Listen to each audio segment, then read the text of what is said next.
जिला विकास प्राधिकरण पर भ्रष्टाचार के आरोप लगाते हुए नेता प्रतिपक्ष यशपाल आर्य ने तीखा हमला बोला है। उन्होंने कहा कि जिला विकास प्राधिकरण अब भ्रष्टाचार के गढ़ बन चुके हैं और सरकार इसमें लिप्त अधिकारियों को संरक्षण दे रही है। उन्होंने कहा प्राधिकरण रिश्वत लेकर निर्माण कार्यों की अनुमति दे रहे हैं। उन्होंने ये भी आरोप लगाया है कि छोटे दुकानदारों, बेरोजगार युवाओं और आम नागरिकों के छोटे छोटे निर्माण कार्यों को बिना वजह सील कर दिया जाता है और उनमें उनसे पैसे की मांग की जाती है। ये सच्चाई है और पिछले वर्षों में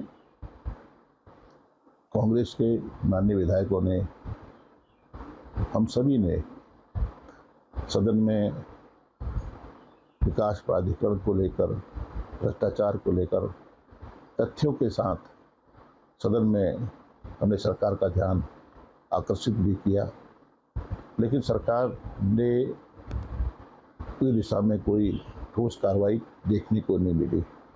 स्पष्ट है कि सरकार का संरक्षण ऐसे अधिकारियों पर है जो भ्रष्टाचार में संलिप्त हैं।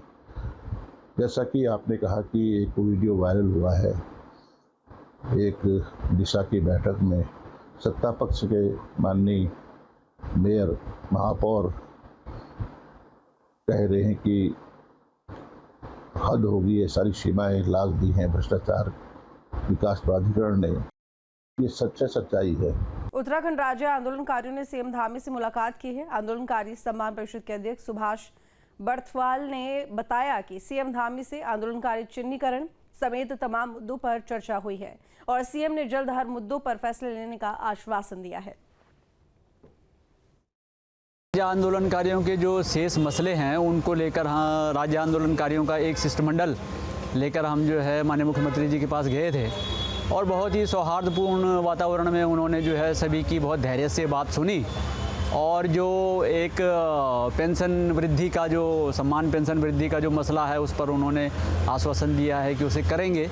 इसके अलावा जो 10% क्षैतिज आरक्षण है जिसका लाभ जो है जो सरकारी हमारे मुलाजिम हैं, जो आंदोलनकारी हैं, उनके परिजनों को नहीं मिल पा रहा, आश्रितों को, उस पर भी उनका रुख सकारात्मक है। इस राज्य आंदोलनकारियों के जो शेष मसले हैं उनको लेकर राज्य आंदोलनकारियों का एक शिष्टमंडल लेकर हम जो है माननीय मुख्यमंत्री जी के पास गए थे और बहुत ही सौहार्दपूर्ण वातावरण में उन्होंने जो है सभी की बहुत धैर्य से बात सुनी और जो एक पेंशन वृद्धि का, जो सम्मान पेंशन वृद्धि का जो मसला है उस पर उन्होंने आश्वासन दिया है कि उसे करेंगे। इसके अलावा जो 10% क्षैतिज आरक्षण है जिसका लाभ जो है जो सरकारी हमारे मुलाजिम हैं, जो आंदोलनकारी हैं, उनके परिजनों को नहीं मिल पा रहा, आश्रितों को, उस पर भी उनका रुख सकारात्मक है। नमस्कार, आप देख रहे हैं न्यूज स्टेटो में आपके साथ में ऋतु। बुलेटिन की शुरुआत करेंगे बड़ी खबर के साथ में। रुड़की के भगवानपुर में बवाल, बाइक खड़ी करने को लेकर बवाल हुआ। दो गुटों में मारपीट, कई लोग घायल हुए। घायलों को अस्पताल में भर्ती कराया गया है। इलाके में पुलिस फोर्स तैनात कर दी गई है। तो ये बड़ी जानकारी रुड़की से, जहाँ के भगवानपुर में बवाल देखा गया। बाइक खड़ी करने को लेकर बवाल हुआ है। दो गुटों में मारपीट हुई है, कई लोग घायल हुए हैं। घायलों को अस्पताल में भर्ती कराया गया है। इलाके में पुलिस फोर्स की तैनाती भी की गई है। तो इस वक्त की बड़ी जानकारी आपको दे रहे हैं रुड़की के भगवानपुर, जहां पर बवाल हुआ। बाइक खड़ी करने को लेकर बवाल, दो गुटों में मारपीट, कई लोग घायल हुए। घायलों को अस्पताल में भर्ती करा दिया गया है। इलाके में पुलिस फोर्स की तैनाती भी कर दी गई है। तो रुड़की से खबर है जहां पर दो गुटों में बवाल हुआ है। देखिए, वहाँ बाइक लगाने को लेके बता रहे हैं, एक छोटा सा इश्यू था, उसमें आपस में लड़के आपस में भिड़ पड़े हैं। तो इलाके में तो शांति व्यवस्था है, बाकी उनको बोला है कि आप अपना मेडिकल करें और अभी किसी भी पक्ष से तहरीर नहीं आई है। आपस के नोन हैं, परिचित हैं, बस एक छोटे से मामले को लेके झगड़ा बताया जा रहा है। अब अभी पुलिस वहाँ पर मौजूद है जहाँ पर ये झगड़ा हुआ, वहाँ पर शांति व्यवस्था है। छोटा सा इश्यू था और बीच बचाव में कुछ लोग आए बच्चों के झगड़ों में, तो शायद कुछों को चोटें आई हैं। वो अपना मेडिकल जो भी करा रहे हैं, हमें तहरीर मिलने पर आगे कार्रवाई की जाएगी। बाकी इलाके में शांति व्यवस्था बनी है, फोर्स वहाँ पर मौजूद है।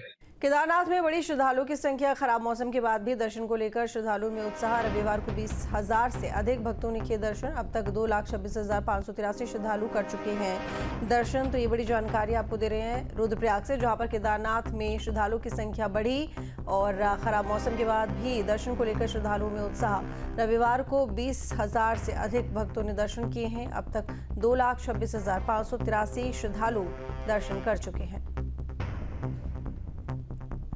तो बता दें कि पिछले कुछ दिन मौसम की वजह से और जो भारत पाकिस्तान में विवाद चल रहा था उस वजह से तमाम तरह की जो यहाँ पर दिक्कतें रहीं। ऐसे में जो श्रद्धालुओं की संख्या है वो कम होने लगी थी और ऐसे में एक बार फिर से श्रद्धालुओं का यहाँ पर तांता लगने लगा है, भीड़ बढ़ने लगी है।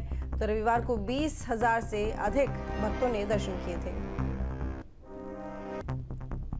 तो बता दें कि पिछले कुछ दिन मौसम की वजह से और जो भारत पाकिस्तान में विवाद चल रहा था उस वजह से तमाम तरह की जो यहाँ पर दिक्कतें रहीं। ऐसे में जो श्रद्धालुओं की संख्या है वो कम होने लगी थी और ऐसे में एक बार फिर से श्रद्धालुओं का यहाँ पर तांता लगने लगा है, भीड़ बढ़ने लगी है। तो रविवार को 20,000 से अधिक भक्तों ने दर्शन किए थे। हरिद्वार में बुद्ध पूर्णिमा पर जन सैलाब उमड़ चुका है। सुबह 4 बजे से ही गंगा स्नान के लिए श्रद्धालु उमड़े हैं। सुरक्षा व्यवस्था को लेकर प्रशासन पूरी तरह से अलर्ट है। 8 जोन और 21 सेक्टर में क्षेत्र पूरी तरह से बंट गया है। तो बड़ी खबर आपको बता रहे हैं, हरिद्वार में बुद्ध पूर्णिमा पर जन सैलाब उमड़ा हुआ है और तस्वीरें आपके सामने हैं। सुरक्षा व्यवस्था को लेकर यहां पर तमाम तैयारियां हैं। सुबह 4 बजे से ही गंगा स्नान के लिए यहां पर श्रद्धालु जुटे हुए हैं। तो सुरक्षा व्यवस्था को लेकर प्रशासन पूरी तरह से अलर्ट और यहां पर गंगा स्नान किया जा रहा है। तस्वीरें आपके सामने, हरिद्वार में बुद्ध पूर्णिमा पर जन सैलाब उमड़ पड़ा है। तस्वीरों में आप देख सकते हैं। तो पवित्र नदियों में आज स्नान किया जा रहा है। सुबह 4 बजे से ही गंगा स्नान के लिए श्रद्धालु यहां पर जुट पड़े हैं। सुरक्षा व्यवस्था को लेकर प्रशासन पूरी तरह से अलर्ट नजर आ रहा है। तस्वीरें हरिद्वार से हैं।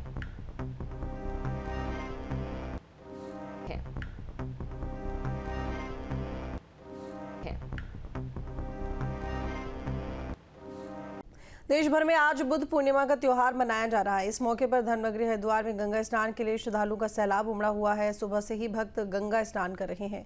इसी बीच सुरक्षा व्यवस्था को लेकर प्रशासन अलर्ट मोड पर है और पूरे हर की पौड़ी क्षेत्र को 8 जोन और 21 सेक्टरों में बांटा गया है।